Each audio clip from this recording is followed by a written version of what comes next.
Hi everyone and welcome back to Chelsea Fan TV. My name is Nina and welcome to a brand new episode of Round the Corner, the show where I look ahead to Chelsea's next fixture, what we can expect, who might play, what could happen, and yeah, we basically have 2 days left of 2023. A lot of people will be happy that Chelsea's year as a whole is coming to an end, hopefully looking ahead to a better year next year, because how much worse can it get? And a lot of you will probably say, well, strap in, because it could get a lot worse. But look, it's all about positivity, isn't it? I've still got a bit of it. But anyways, Chelsea will go away to play Luton on the 30th. Obviously, we haven't been there just yet, and a lot of us aren't going to be able to go because it's very hard to get tickets, but we will be watching. Luton have not been in particularly bad form recently. They're about 10 points behind us, but they've been, they picked up points from Newcastle. They beat Sheffield. They scored 3 past Arsenal, almost drew against them as well. So there is plenty to fear there, I would say. And look, again, Chelsea isn't a team that I look at now and go, we could have anyone, we could beat anyone. That is not the case. So we're going into this game a bit nervous, I think, and hopefully though 3 points to seal this year, which has been terrible to say the least. A lot of people will be happy that 2023 for Chelsea, we can all collectively agree, has been disaster from start to finish basically. But yeah, obviously we're going away. I think the atmosphere is going to be quite good because it's a small ground. Obviously, Luton are going to be up for this one. I read a stat, well, not a stat, I read something about a lot of Luton fans apparently believe they can beat us, which, fair enough. I mean, this Chelsea team is there for the taking this year, so of course everyone is excited to play us. But hopefully we can set up in a way that gives us maximum chances of getting something out of this game. So obviously we beat Crystal Palace 2-1 at home. It was just about. Noni Madueke saved our skin as he gifted us 3 points from the penalty spot, but it's not going to be that easy because we are going to have to fight by basically scoring. If we can score first, I believe the game is going to be ours to control, ours to manage, but we do know that managing games has been quite difficult for us. We rarely see games through when we are up 1 or 2-0 up, very rarely, and we almost always concede. So look, I don't think we'll keep a clean sheet here. I think Luton are going to be very up for this one, and they can be dangerous, as we have seen. They can also score goals. Chelsea, we know, has not been very clinical. But the question is though, who is Pochettino going to be starting? Obviously Sterling and Palmer are going to be available because their suspension for Crystal Palace was obviously fulfilled. Apparently Pochettino, however, is not going to be on the sideline, which I didn't even realise, but he did get himself another yellow, so thanks Poch. So that's definitely not going to be helpful either, not having our manager on the touchline. But yeah, equally, Nkunku is going to be rewarded with his second consecutive start. I thought he played very well. He dealt with what he needed to. Obviously, he couldn't play the full 90, so he was brought off. But, goal contribution as well from him because he assisted the assist and was very just heavily involved in building up, trying to make forward passes. So I want to see more. I think Nkunku, with Palmer in the squad as well, could potentially be very interesting there. Obviously, if Nkunku's in the 10, it means Palmer probably starts on the wing. I don't think he'll be benched. There is no way that he is back and Pochettino won't start him. I didn't ever think that Noni Madueke would be in the starting 11 anyway, because I just don't think Poch wants to start Noni Madueke, really. He basically came out and said that after Noni returned from injury, they obviously had a falling out. Noni Madueke was then sort of very disappointed with Pochettino neglecting him, not really giving him a chance. But, scored the penalty that was basically the winner. And you'd think that is enough to reward him with a start, but I just don't think that Pochettino will. I'd start him if it was my choice, but let's be real.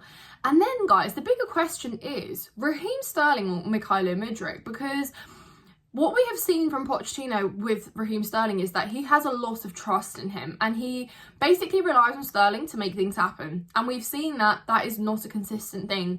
Raheem Sterling has been disappointing, most of all, and the unforgivable mistake against Wolves, and we'll hold him to it because, we could have won that game and we were basically put to we were basically shoved into a corner because Raheem Sterling didn't pass the ball. But anyways, that's in the past now. But the thing is, like, who are you starting? Raheem Sterling or Mykhailo Mudryk? The one that scored the opening goal against Crystal Palace, the one that's been putting on really good shifts and has been basically showing Pochettino why he deserves starts. Pochettino has basically said that he does see Mudryk as a special player, that he does want to get him more involved. So the way to do it is to start him. I think pace against Luton is going to be more than welcome, which is why I think that Mudryk should be starting on that left-hand side. Plus, I think there's so much more to come from Nkunku and Mudryk together. And I just think that could be a really special partnership. And if Mudryk can learn from anyone, I think it can be Nkunku. And moving further up front, who's going to be leading the front line? It's going to, of course, be Nicholas Jackson. Look, I don't think Breuer offered much when he has been playing. I think at times he just turns his back towards defence too many times. Like, you need to be sort of running in forward, like trying to take on your player. And at time, I feel like he's better at holding up the ball as opposed to like driving in and trying to make an attempt to strike, basically. And Jackson, a lot of the time, does the same. But then, you know, we have seen that he can also have that striker instinct finish sometimes, but you know, he has been very disappointing as well. I liked his movement against Crystal Palace. It wasn't his worst performance, but I still want to see more. Before that offside goal he scored, I was furious with Nicholas Jackson because he easily could have put us in a position where we could have been in a comfortable lead at home, where it never would have come down to a penalty deciding if we take 3 points or 1 in that game, or God forbid 0.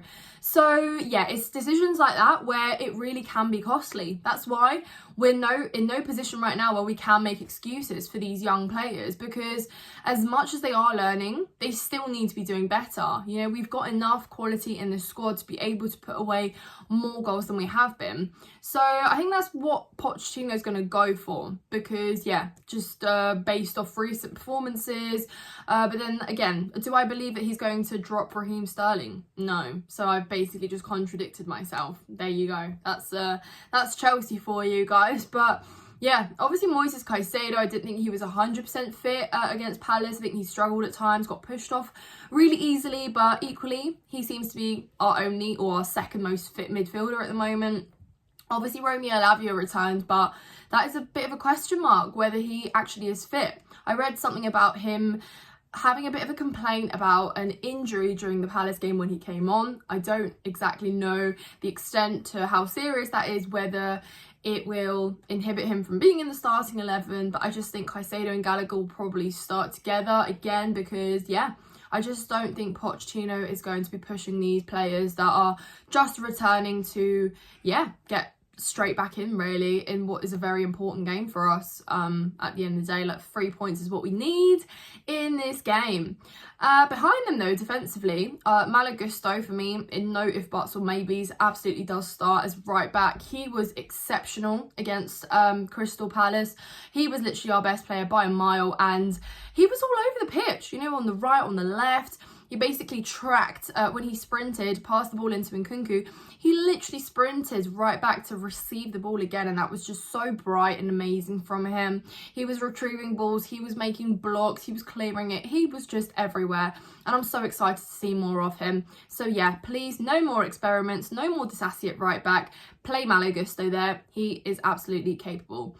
And then moving into the centre-back roles, I think Pochettino will probably bench Silva again. Just because I think he's basically really pushing this Disassi Badiashile partnership now. Because again, look, Thiago Silva is not going to be around forever. He is trying to push the future, which is Disassi and Badiashile, until obviously Wesley Fofana's fit again and, you know, is basically going to be there. But then that means that Levi Colwill is again going to be at left back, which I don't necessarily agree with. I think he does struggle, but look, I just think that he is trying to get the most out of these young players, and I think in Pochettino's head he is developing them by playing them in different positions. I don't know how that makes sense, but I don't know how to justify it in any other way. Levi Colwill, I love that you're a great centre back, but clearly like Pochettino's got other plans for you, so things like that are out of our control, guys, really. But yeah, and then obviously Petrovic in goal, because yeah, I mean Sanchez is still injured, and I think on the most part Petrovic has dealt very well. You know, he's done what he could. I think what was it? Obviously, he wasn't tested that much against Sheffield, and I think the next couple games afterwards, he had a little bit more to do. Obviously, very intelligent in the penalty shootouts against Newcastle, but I'm so excited to see what more he can do. And yeah, we're going to need his support at the back now more than ever. He strikes me as someone that can be quite vocal on the pitch as well, which I do quite like. You know, it's good to have that in your goalkeeper, especially with such a young team, sort of outfield, really. So yeah, I'm not going to offer a score prediction, guys, because I've been terrible at these. Do you know what? Ironically, the last score prediction I got correct was 3-0 against Luton when we beat them at home. So that just goes to show I'm not very good at these, so I'm not going to do one. But hopefully, could it be another 3-0? Let me know in the comments. That means a clean sheet and 3 goals scored. 2 things that don't come easy at Chelsea. So let me know your thoughts in the comments down below. But I do think Luton are going to turn up for it, and it's going to be, yeah, quite the game. Ross Barkley as well. Oh dear. Don't we fear Ross Barkley? That's actually crazy to say. But anyways, guys, subscribe to Chelsea Fan TV if you haven't done so already. Like this video, comment your thoughts as always, and we will see you after the game. Enjoy your weekend and Happy New Year. Thank you so much.